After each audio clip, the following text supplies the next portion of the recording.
Fadel Bajideh dituntut 12 tahun penjara di kasus asusila dengan putri Nikita Mirzani.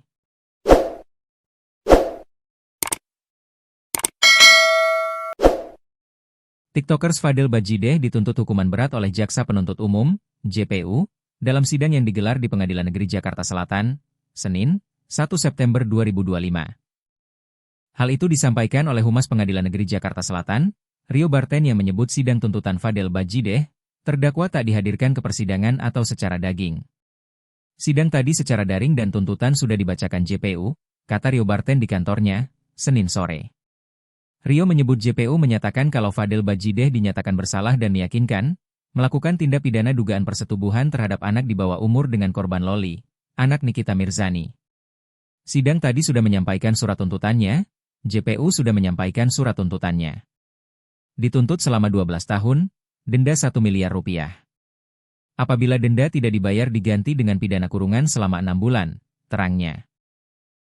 Rio menyebut sidang Fadel Bajideh selanjutnya akan digelar pada 8 September 2025, dengan agenda pledoi atau nota pembelaan dari terdakwa.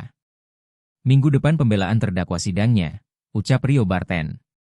Saksi sebut Fadel Bajideh pernah beli obat untuk aborsi. Sebelumnya, kuasa hukum Nikita Mirzani, Fahmi Bahmid, angkat bicara perihal perkembangan kasus Fadel Bajideh, yang sedang disidangkan di Pengadilan Negeri Jakarta Selatan.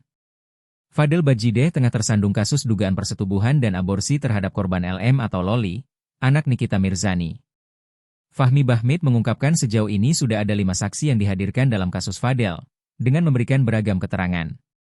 Namun, Fahmi menyoroti keterangan dari seorang saksi, yang menyatakan kalau Fadel Bajideh membeli obat aborsi, untuk digunakan oleh LM atau Loli. Terungkap di fakta persidangan, bahwa obat itu adalah dipesan oleh seseorang yang menjadi terdakwa. Ya, itu adalah hasil dari persidangan, kata Fahmi Bahmid di Pengadilan Negeri Jakarta Selatan, Senin, 21 Juli 2025. Obat tersebut obat yang dipergunakan untuk aborsi, yang membeli berdasarkan keterangan saksi yang namanya, tambahnya. Fahmi mengaku terpaksa membocorkan materi persidangan, karena selama ini pihak Fadel hanya memberikan informasi sepihak saja. Sebetulnya saya tidak mau mengungkap, tapi oleh karena selalu dari pihak mereka menyampaikan fakta-fakta persidangan di dalam media sosial, saya sampaikan, ucapnya. Fahmi mengatakan bahwa ia mewakili Nikita Mirzani untuk menyuarakan kebenaran dengan alasan agar terdakwa diberikan hukuman maksimal dan setimpal. Saya minta dihukum seberat-beratnya. Ini atas permintaan Nikita Mirzani, dihukum seberat-beratnya. Karena sampai detik ini, Nikita tidak pernah memaafkan dia, Fadel, jelasnya. Fahmi menegaskan kliennya, Nikita Mirzani tidak memaafkan Fadel Bajideh dikarenakan diduga sudah merusak putrinya, LM atau Loli. Sampai detik ini, Nikita tidak pernah memaafkan karena bagi Nikita, anaknya sudah tidak mungkin bisa kembali seperti semula dan ini adalah kehancuran buat anaknya, ujar Fahmi Bahmid.